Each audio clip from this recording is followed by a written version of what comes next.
Can everyone hear me here? Good. Let's see if it's going to work for us. Yay. Right, so Touching the Tide. It's a landscape partnership scheme on the Suffolk coast. I'm sure most of you are familiar with the landscape partnership schemes. Suffolk coast is a dynamic coast. It suffers flooding, it changes, and it's become more and more of a political issue. This picture encapsulates what the genesis of the project was. This is a place called East Lane. You can see down there, that's a World War II pillbox, which gives you some idea where the coast used to be and how fast it's changed. In 2009, there was a big stink because that Martello Tower was about to fall into the sea, along with 2 holiday cottages and ultimately quite a lot of farmland. And long story short, there was quite an innovative funding mechanism. There was some enabling development which levered in large amounts of public money, and all this lovely rock armour was put here. It's about a mile's worth. So opinions differ as to how controversial it was at the time, but certainly in hindsight people remember it as being quite controversial. On the plus side, it's a very effective coast defence. On the downside, well, that's a mile of beach you can't get to anymore. It's a huge landscape impact that simply wasn't part of the decision-making process, even in a nationally protected landscape.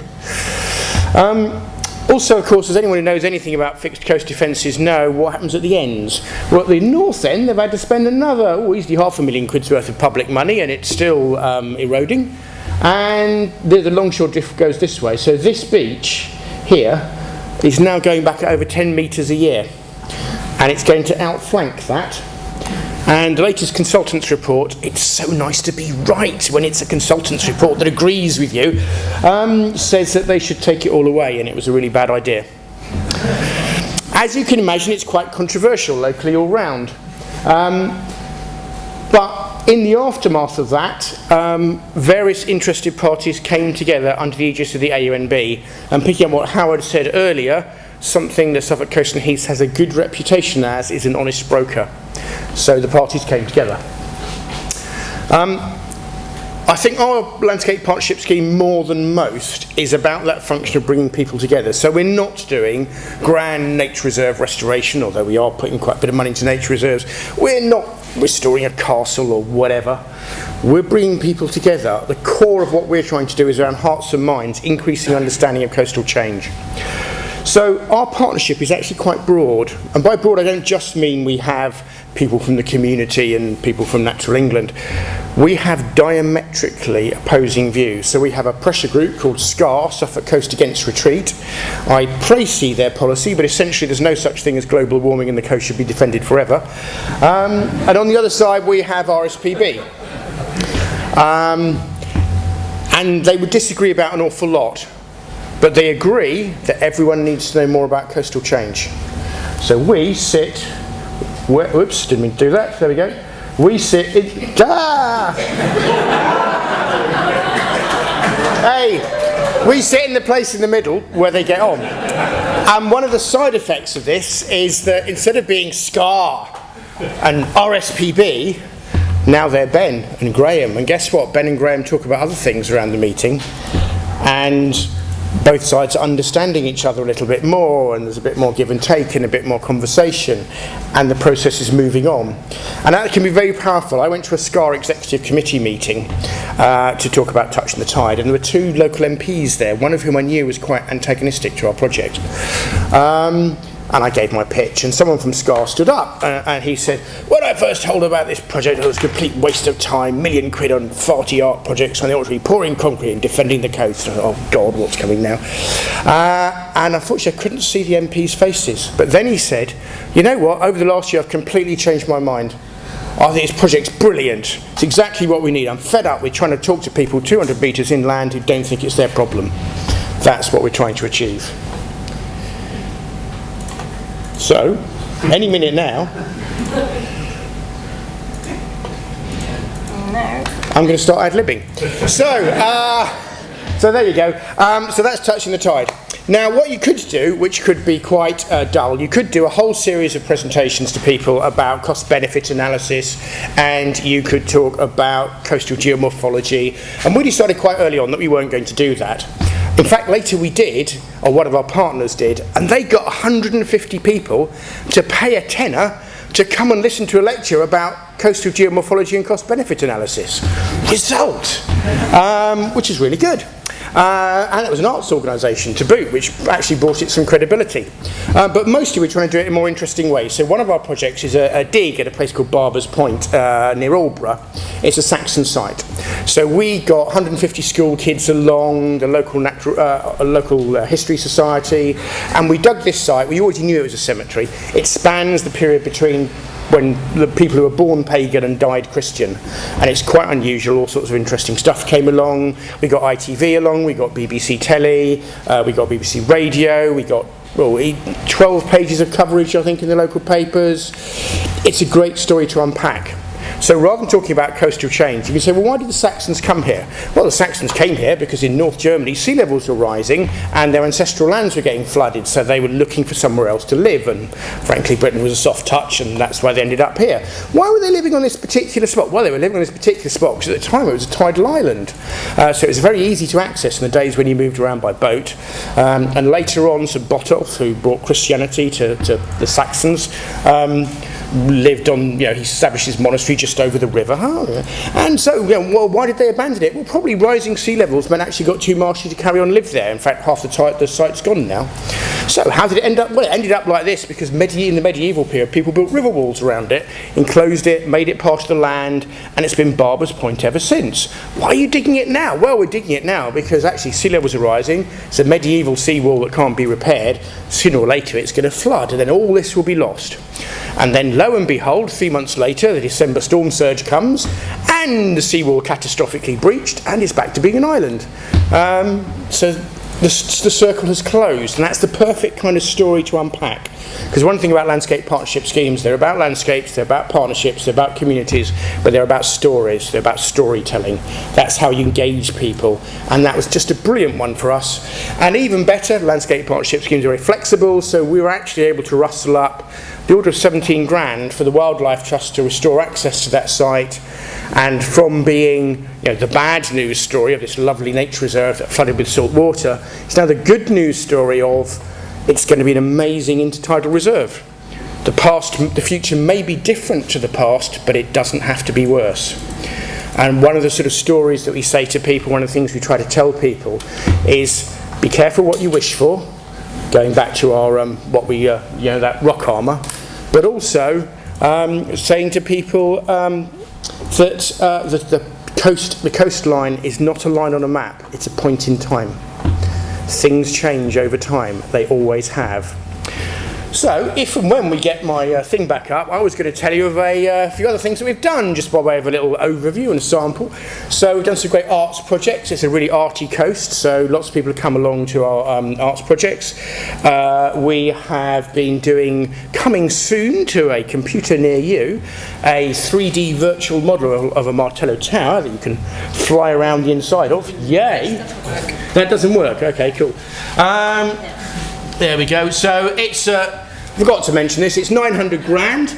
A bit over 800 grand comes from HLF, bit of volunteer time. So it's actually only cost us 53,000 in local cash. 21 of that's from Crown Estate. So really good gearing from our point of view. 10 grand of the seed money came from the AUNB. Other than that, no more AUNB money's gone into it. We've done the past.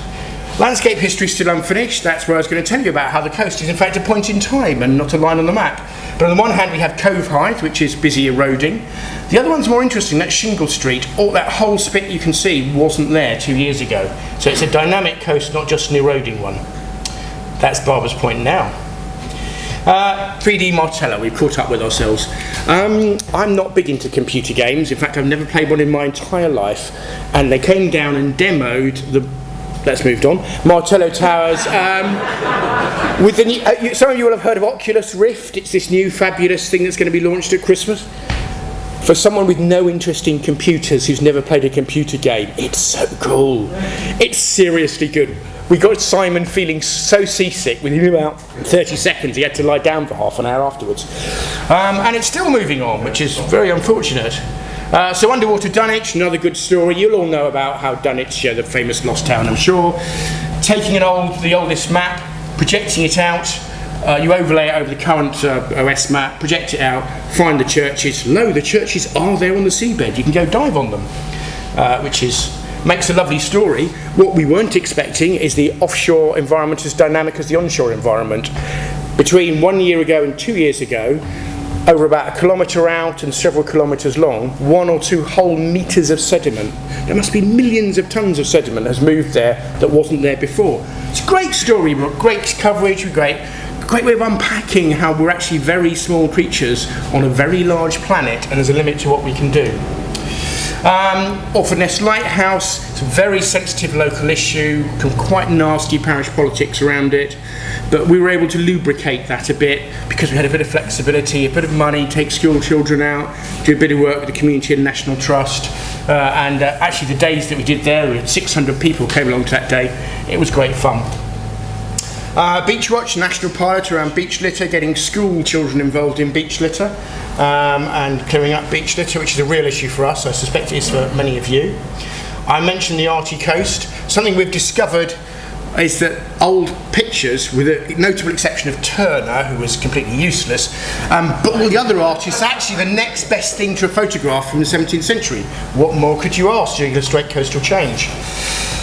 Some good art projects, they've been sold out. We could have done more art workshops very easily and sold them all. Graduate trainees, one of the things you report back to HLF is how many jobs you've created, and we've had a graduate trainee for 3 months every summer. This is our first graduate trainee, Rosie. She so impressed one of our consultants that he created a job for her. She didn't get a job because of the experience. Without our project, that job would not even have existed, and she's still working for him. So there's a result. Lots of events, as you'd expect, going out to where people are, getting them along, getting them to us. Great fun. Some of you will have sampled our lovely Touching the Tide rock downstairs. We have various makes, so you can make lighthouses and you can make little turn chicks. Keeps the kids quiet. Parents get a break, you get to talk to the parents, you get to talk about coastal change. The rock worked really well at the Albury Food and Drink Festival. If you go and pester people at a food and drink festival in a line waiting for their lunch, and say, do you want a leaflet about my lovely project? They'll tell you to go away. If you say, get for a free mint, they'll take a mint, and then you've got an opener, and then you can talk to them about the project. Great film, you should get off the website, lovely and quirky. I have to confess, when I saw the draft of the film, I hated it. I thought it was absolutely terrible. And I'm so pleased I was completely wrong. It's been brilliant, the kids have loved it, it's got the message out there, it's got us 2 television pieces, good coverage in the papers, all sorts of other good things. So, as a little bit of summary, we've directly engaged with over 10,000 people. That's people who've been to a workshop, attended one of our school projects, something like that. 160 volunteers doing over 2,000 volunteer hours, and these figures are slightly out of date, so that will have gone up a little bit. We've got 8 TV slots out of it, including Country File, more than 15 BBC radio slots, more than 90 articles, including several front pages and multi-pagers in the East Anglian Daily Times and other papers. Perhaps more importantly, we've influenced some key people. We would like to think that it's important to reach everyone. We would like to think that the man in the street or the woman in the street is a really important audience for us. Well, sorry guys, but the Chief Executive of Suffolk County Council is a more important audience for me.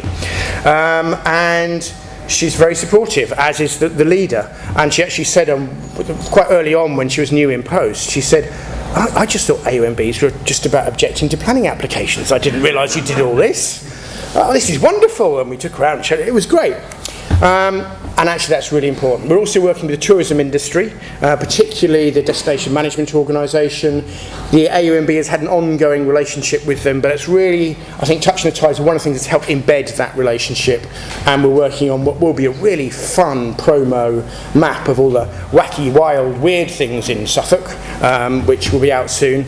I think it's going to be really good. They're talking about having it as a poster in every holiday cottage and giving it out in every holiday cottage, every hotel, all those things, full of really interesting bits and pieces. It will encourage people to explore and get out a bit. So, Touching the Tide, there you go. As I said there, it all comes down to sense of place. The Suffolk coast has a really distinctive sense of place. It's threatened not so much by coastal change, but by how people react to coastal change. And the bottom line is, if we want the Suffolk coast to remain the beautiful, vibrant, economically productive place it is, we have to retain that beautiful landscape, we have to retain that sense of place. And I think Touching the Tide has really helped move the conversation on locally to a much more informed level about what the best way forward to achieve that is. Thank you very much.